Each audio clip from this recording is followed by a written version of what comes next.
እሺ አሁን ደግሞ ዶናቶቹ እንደዚህ ኩፍ ብለውልኛል። ከዛ ጠብሳቸዋለሁ ማለት ነው። ዋው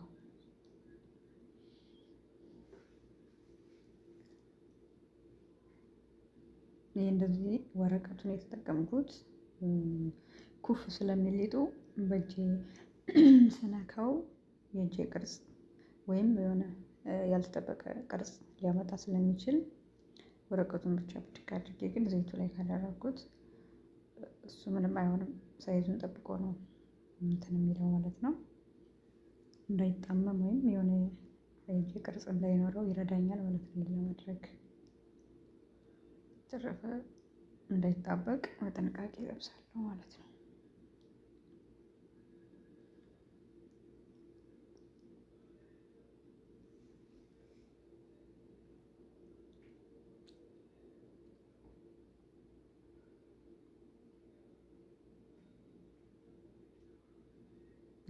ደስ ይላሉ። በተረፈ ባይ ታንኪዩ